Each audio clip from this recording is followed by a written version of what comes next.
The handcuffs closed around my wrists while I stood beside my own gate, and Marla Wexler smiled at me from across the driveway like a woman who had already won. She told the officers I had trespassed, threatened her, and destroyed community property. The strange part was that the community property she meant sat behind a gate registered to my name on the county deed. I tried to explain, but before I could finish, the sergeant's radio crackled with a message from dispatch. They had just located Marla's first call, made 17 minutes before the second one. When the recording played back through that radio, the smile finally left her face, and everyone standing on that driveway heard exactly who had planned this from the beginning. If you enjoy watching a homeowners association president get outplayed by her own recorded voice, stay with me, because the story behind those handcuffs starts 3 weeks earlier, on a quiet street where I thought a fence line was the least complicated thing I owned. My name is Caleb Rowan, and I had spent most of my career reading boundary lines for a living, first as a surveyor's assistant for the county, later as an independent drafter who translated old deeds and rough field notes into maps that held up in court when neighbors argued over inches of dirt. I was 41 years old, unmarried, and content with a quiet life at the end of Ashford Lane in a development called Briar Glen, the kind of subdivision built around a tired old clubhouse and a set of rules nobody read until they needed them. I kept copies of everything, every letter, every survey pin location, every meeting minute I could get my hands on, because in my line of work paper was the only thing that never lied to you later. I did not go looking for conflict, and for 6 years Briar Glen had given me none. My house sat at the far end of the cul-de-sac, a modest single story with a detached garage and a side yard bordered by a wrought iron gate my father had helped me install the year I bought the place. That gate meant more to me than most people would have guessed from looking at it, not because it was valuable, but because it marked something solid in a life that had otherwise been built out of paperwork, measurements, and other people's disputes. I spent my weekends the way most quiet men do, tending a small vegetable patch, tuning up an old truck that ran better than it looked, and occasionally consulting for the county when a boundary dispute needed someone who could read a survey without flinching at the fine print. Briar Glen had never given me a reason to raise my voice at a neighbor, and I liked it that way. The clubhouse itself had been sitting mostly unused for years, a squat brick building near the entrance of the subdivision that hosted the occasional potluck or holiday gathering and not much else. Most residents barely thought about it, myself included, until the afternoon everything changed with a knock at my door, and a woman I had exchanged perhaps a dozen words with in 6 years suddenly treating my property like it belonged to a committee. That changed the afternoon Marla Wexler knocked on my door carrying a leather folio thick enough to double as a doorstop. She was 54, a real estate broker by trade, and she wore the kind of tailored blazer that made every conversation feel like a listing appointment. She told me the association was converting the old clubhouse into something called the Founders Pavilion, a venue they intended to rent out for conferences, weddings, and corporate retreats, and that the project required an emergency access route 12 feet wide running from the main road to the rear of the building. That 12-foot strip, as it happened, ran directly along the side of my property, a stretch of land that had never been an easement, never appeared as a right-of-way on any recorded document, and belonged entirely to me. She slid a proposed easement agreement across my kitchen counter and asked me to sign it that same afternoon, describing it as a small favor for the good of the neighborhood. When I actually read the document, it authorized the association to open my gate at any time, run maintenance and service vehicles across my land, alter the surface of the path, and even transfer the right of use to an outside operator, all without paying me a single dollar in compensation. I told her I would not sign anything until an attorney reviewed it. She let out a short laugh and said men always turned simple community matters into a contest of control. I told her this was not about control, it was about ownership, and she looked around my garage the way an appraiser looks at a house she intends to lowball. She said men who lived alone tended to grow attached to fences, storage sheds, and imaginary lines on a map.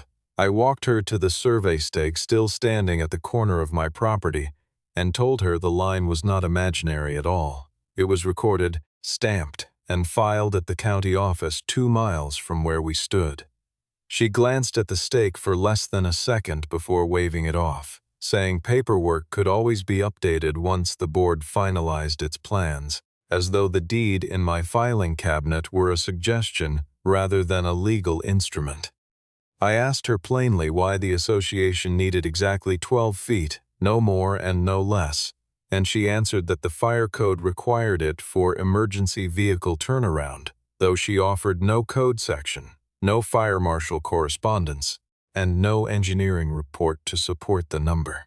When I pressed further, she changed the subject entirely, mentioning that several other homeowners along the block had already expressed enthusiasm for the pavilion project, and that it would be a shame if I became known as the one holdout standing in the way of something the whole neighborhood wanted. It was the first of many times she would try to make my caution sound like selfishness, and I told her calmly that a shared vision for the neighborhood did not entitle anyone to a stranger's backyard.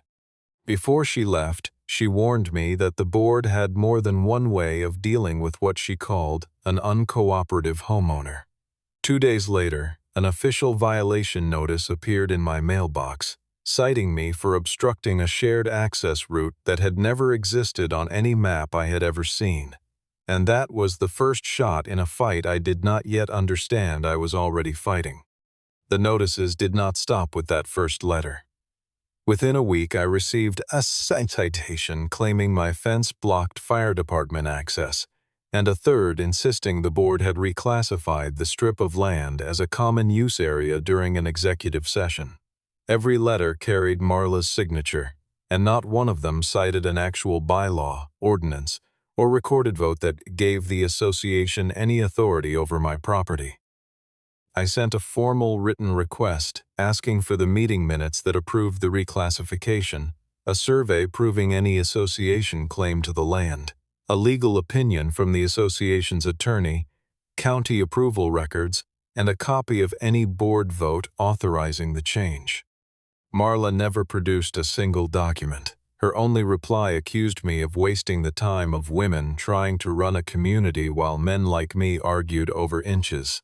At the next association meeting, I stood up during public comment and asked directly about the strip of land beside my house.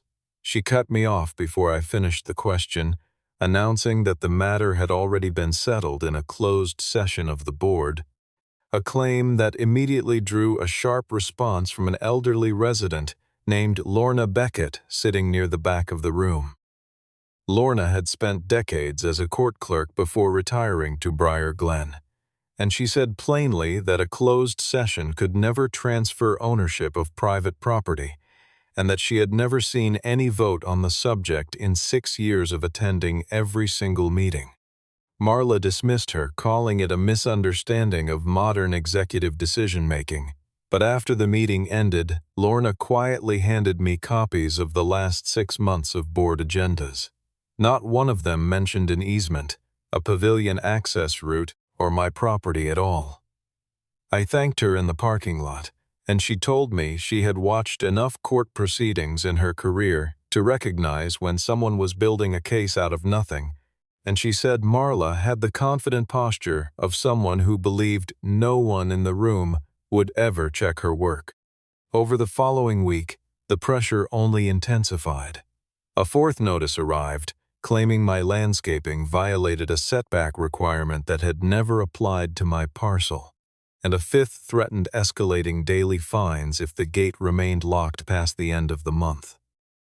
I responded to each one in writing, always calm, always citing the specific document that contradicted the claim, and I made sure every letter went out certified so there would be a paper trail no one could later deny receiving. A few days later, I noticed orange survey stakes appearing along the same 12-foot strip, and a private surveyor working the line told me he had been hired to prepare access documentation for something called the Founders Pavilion inspection. From him, I learned that a county fire inspector was scheduled to arrive the following Tuesday morning, and that without a clear 12-foot access route, the pavilion project could not receive approval to open. I also discovered that the brokerage handling the pavilion's operating contract traced directly back to Marla herself, filed under a name that looked designed to hide exactly whose interests it served. Whatever she was building toward, she did not have much time left to build it in, and my gate stood squarely in the middle of her deadline. Because I had spent years reading documents for a living, I understood that arguing with Marla in person would accomplish nothing, so I went to the county records office instead and pulled everything I could. I obtained the original recorded deed, the stamped plat map for my parcel, the full chain of title, every easement filing on record for the neighborhood, and the original subdivision plan drawn up before Briar Glen was ever built. Every single document confirmed the strip of land belonged to me outright. More telling still, the original subdivision plan showed the developer had once considered a maintenance path along that exact route, then formally struck it before construction ever began, which meant even the idea of an access route there had already been rejected once, decades earlier. The clerk at the records office recognized me from previous county work and pulled the file without much delay. Laying the documents across the counter one at a time, the plat map with its faded blue ink, the original chain of title stretching back to the developer who first carved Briar Glen out of open farmland, and the subdivision plan showing the maintenance path that had once been proposed along my exact property line and then deliberately struck through before construction ever began. Seeing that struck line felt like finding a witness who had been waiting decades to testify, proof that even the original developer had considered and rejected the very idea Marla was now trying to force through by fines and intimidation. I sent certified letters to Marla and every member of the board, stating plainly that no one had authorization to enter, remove, or alter my gate without written consent. 3 separate board members wrote back, saying they had no knowledge the association had ever issued fines against me at all. Marla showed up at my house that evening, without the folio this time, and without any pretense of friendliness. She told me men like me always believed a stack of paperwork could hold back an entire community from moving forward. I answered that the same stack of paperwork was exactly what determined who was standing on whose land. And she said something I would remember clearly for weeks afterward, that by Tuesday I would understand how far a stubborn man could push before the police asked him to step back. That line stayed with me long after she drove away.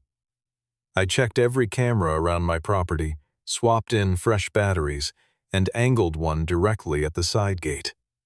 I photographed the gate itself, the hinges, the latch, and the surrounding fence line, so there would be a clear record of its condition before anyone touched it. I also printed a fresh copy of the cease and desist letter and left it on the passenger seat of my truck, where it would be within reach, no matter what the following morning brought.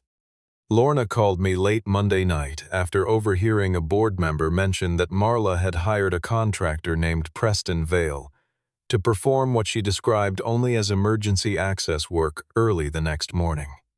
She told me she did not trust the phrase emergency access work, that in her years around municipal paperwork, it was the kind of vague language people used when they wanted plausible deniability if something went wrong. Marla apparently believed I would still be at the county office collecting the last of my paperwork when that work began, and that the gate could be gone and the story already settled by the time I made it back to Ashford Lane.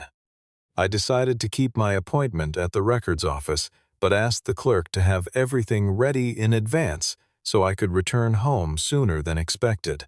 Before bed, I placed the deed, the plat map, and my certified letter receipts into a folder on the passenger seat of my truck, ready for whatever the morning would bring. I had no way of knowing that Marla had spent that same evening preparing a script of her own, one in which I was not a property owner defending a boundary line, but a dangerous man who needed to be removed from the scene by force, and one in which the first call to dispatch would eventually undo everything the second call was designed to accomplish. Tuesday morning, I left the county office nearly 40 minutes earlier than I had planned.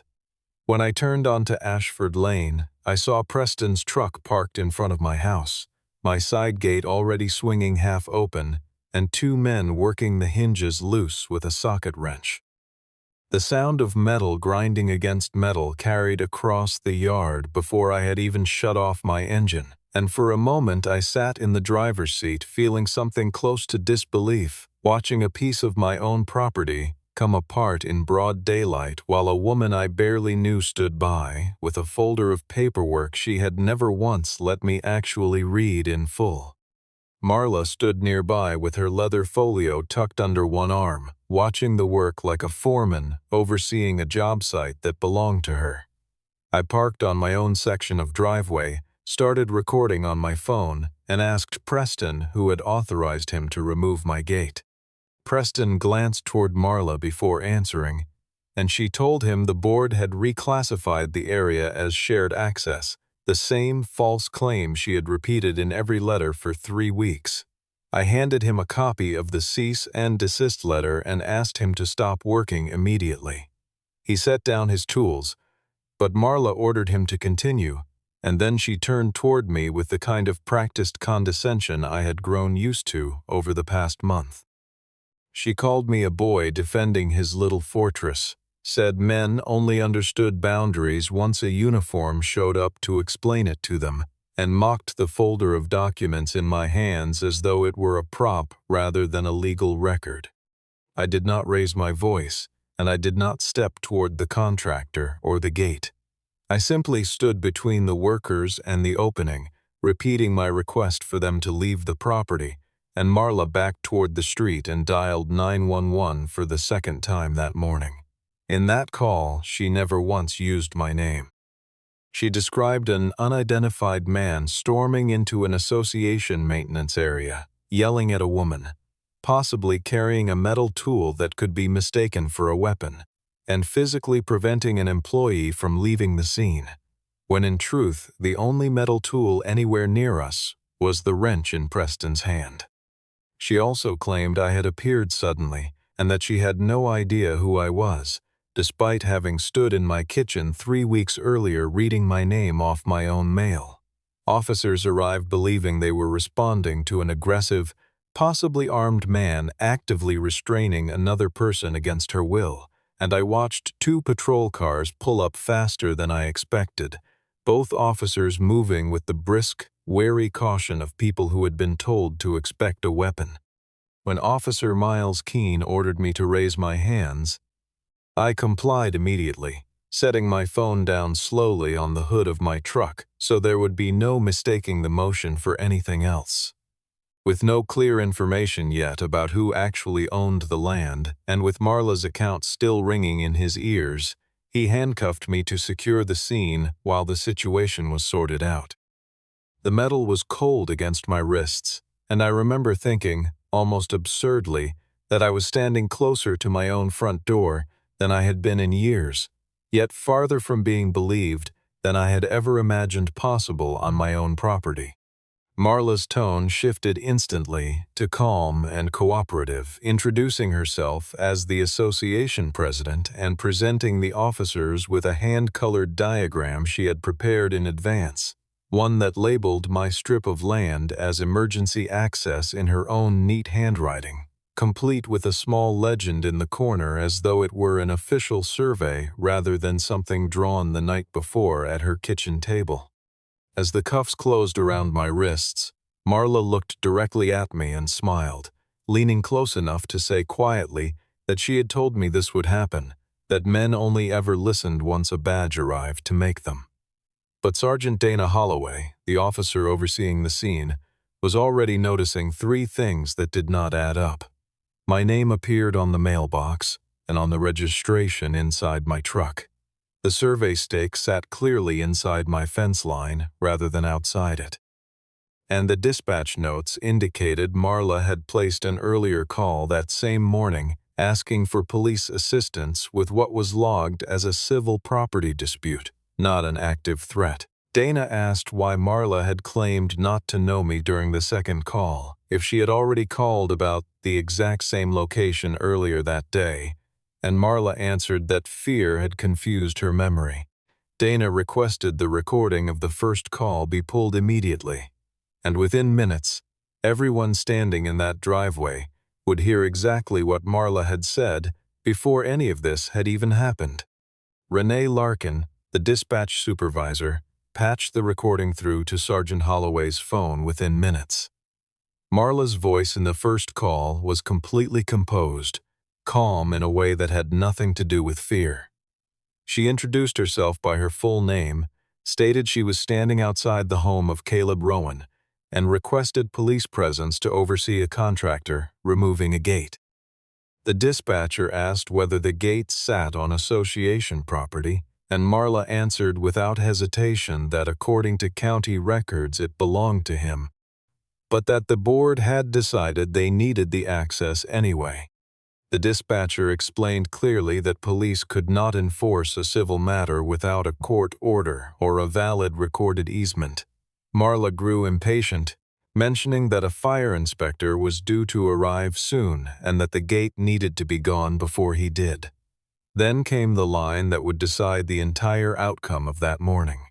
She said Caleb would be furious when he got back, that men like him treated fences like their honor, and that if he started arguing, she could simply call again and say she felt threatened, and asked the dispatcher if that would work. The dispatcher immediately warned her against exaggerating or filing a false report, and Marla added that she only needed the police to keep me occupied long enough for the contractor to finish. The recording ended, and for several seconds, nobody in that driveway said a word.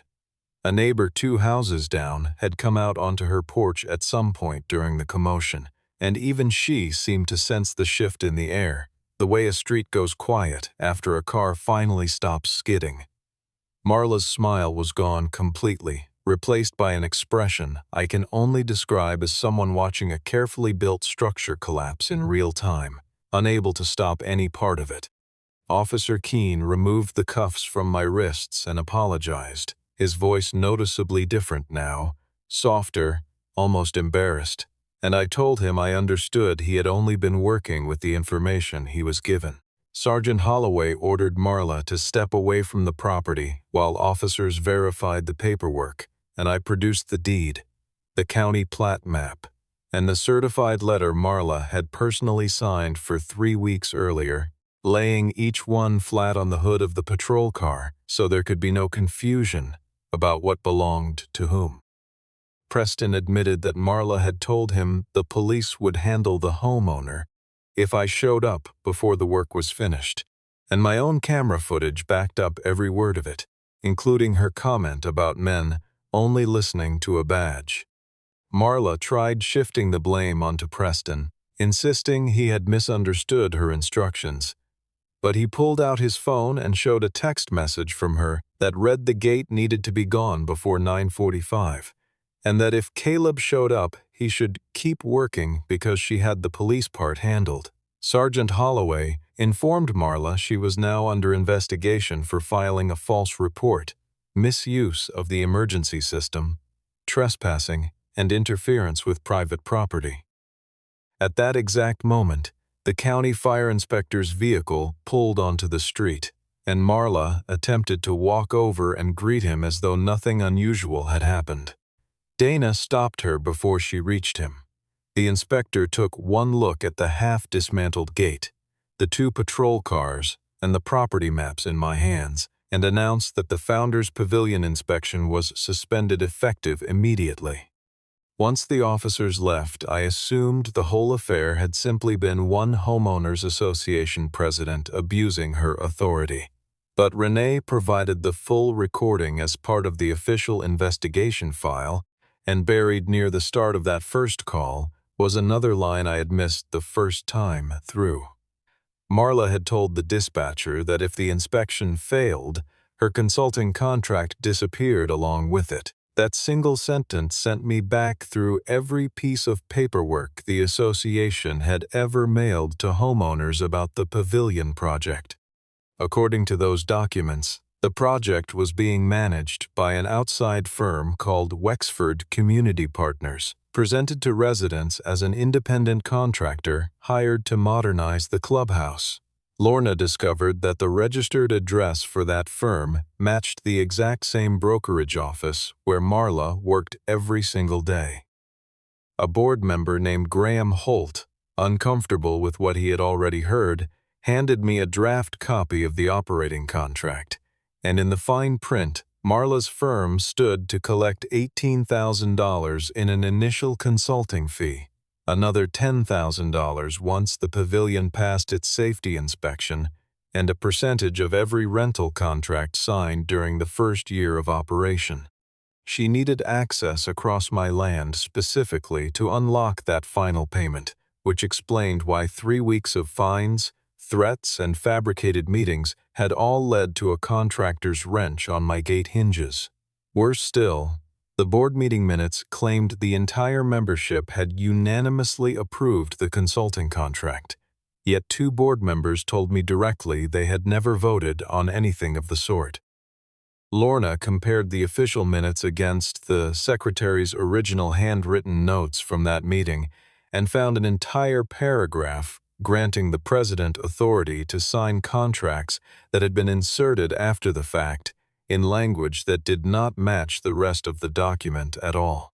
Graham told me privately that he had signed off on what he believed was a routine landscaping update months earlier, never realizing the language buried further down the same document authorized a binding financial arrangement tied to a project that had not even been announced to residents yet. He said Marla had a habit of presenting complicated matters as trivial formalities, sliding them past board members during meetings that ran long and left everyone eager to go home. Once he understood what he had actually approved, he offered to testify to exactly how the vote had been misrepresented to him, and that offer would matter a great deal once the investigation moved forward. I spent an evening laying every document out across my kitchen table, the same table where Marla had first slid her easement agreement toward me weeks earlier, and the pattern became impossible to ignore once I saw it all together.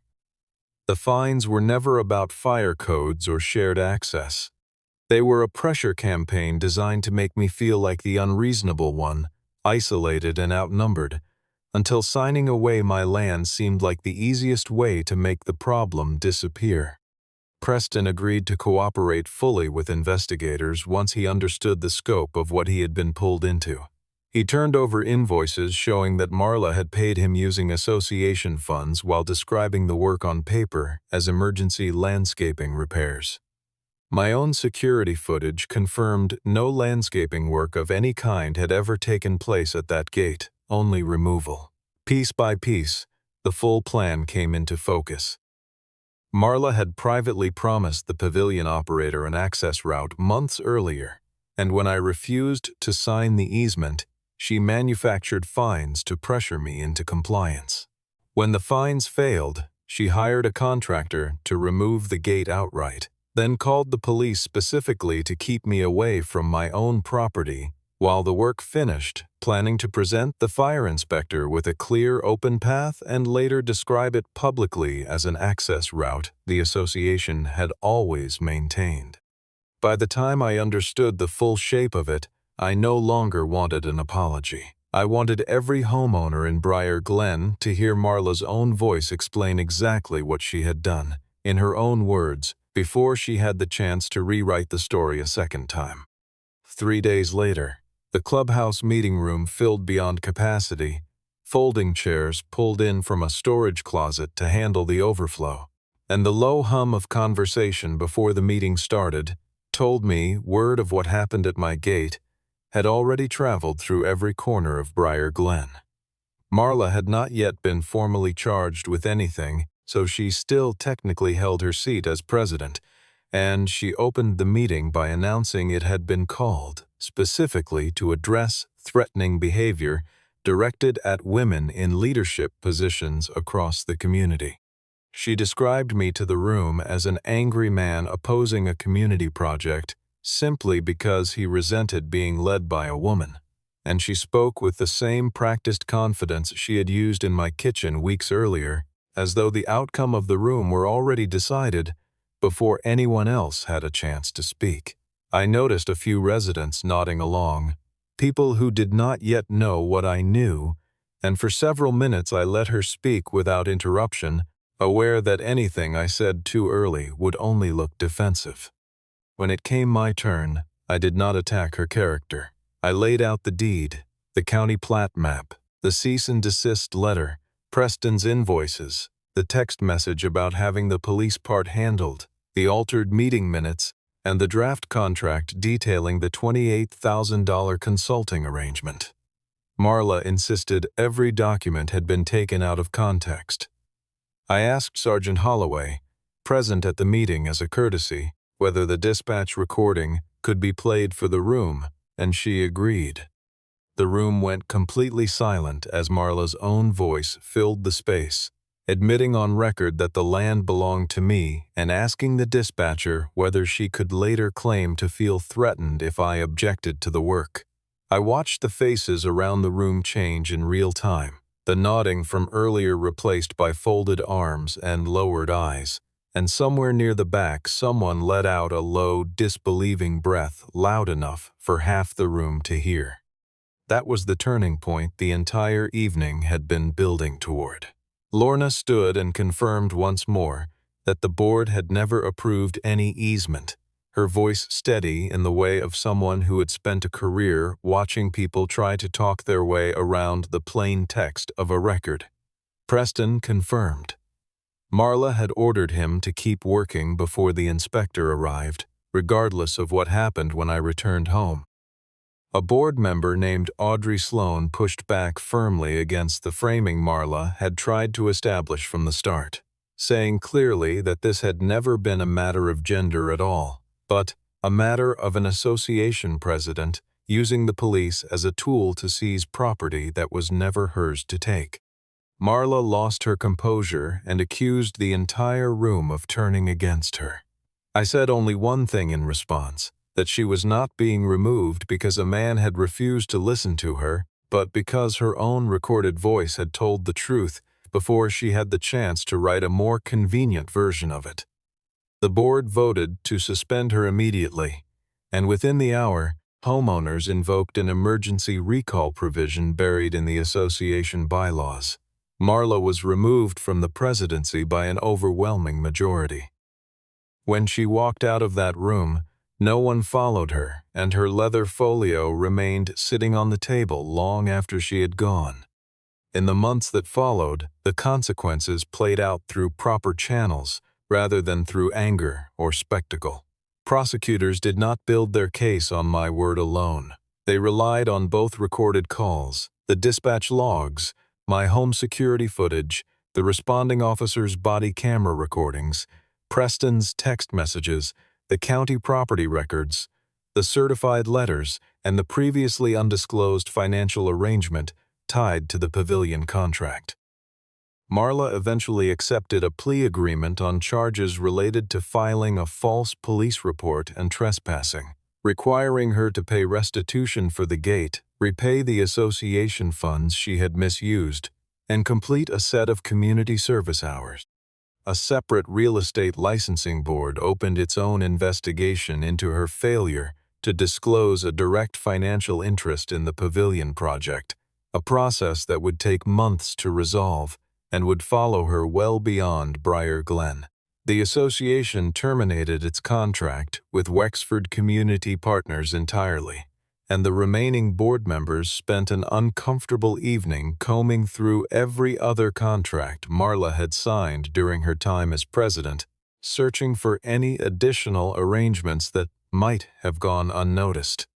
Every fine that had ever been issued against me was formally reversed, and the board reimbursed my legal fees and survey costs in full, along with a written apology signed by every remaining board member acknowledging that the association had allowed one person far too much unchecked authority.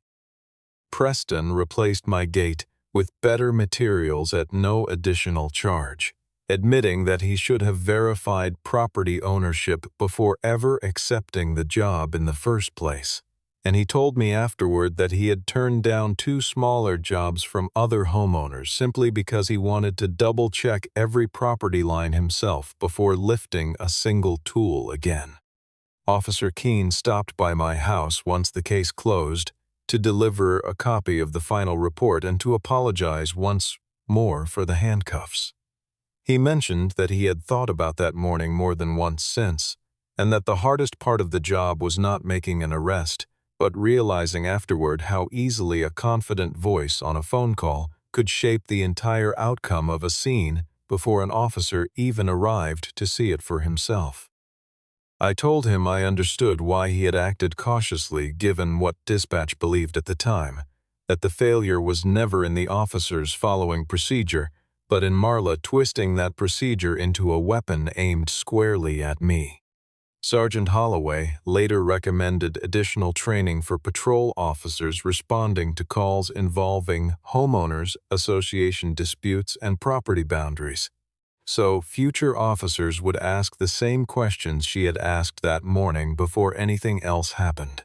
She told me privately that the detail which first caught her attention was not the diagram or the accusation, but the simple fact that a survey stake, an object nobody thinks to fake, sat exactly where the deed said it should, and no amount of confident talking from anyone standing beside it could move that stake an inch.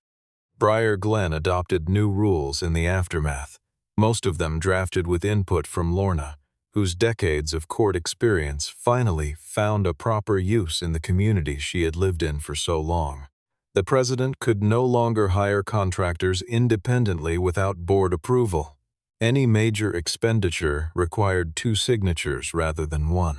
Meeting minutes had to be stored on a shared system accessible to every homeowner rather than kept in whatever folder the current president happened to prefer that year. No officer could claim access rights over private land without a verified title search completed first, and any financial conflict of interest had to be disclosed publicly before a vote could take place, with violations carrying an automatic recall provision built directly into the bylaws this time, rather than left to chance. The Founders Pavilion project was not abandoned, but it was redesigned with an access route running entirely across association land, engineered by a licensed firm with no ties to anyone on the board, and no one ever needed my gate again for anything other than what it had always been meant for, keeping my own yard my own. The last time I saw Marla was in a courthouse hallway on the day her restitution paperwork was finalized. She no longer wore the cream-colored blazer or carried the leather folio, and the hallway felt smaller somehow, without those 2 things anchoring her presence the way they always had at Briar Glen. She looked at my hands for a moment, as though checking for handcuffs that were no longer there, before asking whether it satisfied me to end a woman's career. I did not argue about gender, because that was never the point of any of it, and I told her so plainly. I told her she had not lost her position because of me, or because of Sergeant Holloway, Renee, Lorna, or Audrey. She had lost it because of one simple decision she made weeks earlier, to call dispatch before any of this happened and describe, in her own calm voice, exactly what she intended to do, long before she ever needed a second version of the story. She said I could have simply signed the easement, and none of it would have happened. I told her I could have signed it, but she also could have accepted the word no when I first gave it to her. She had nothing left to say after that. When I got back to Briar Glen, I stopped beside the new gate for a moment. A small scratch still marked the wooden post from the socket wrench Preston had used that morning, and I decided not to sand it away. That scratch reminded me how close Marla had come to turning a lie into reality, simply by dressing it up with a title, a hand-drawn diagram, and a well-timed call to emergency dispatch. But she made one mistake that undid the entire plan before it ever had the chance to work. She called too early.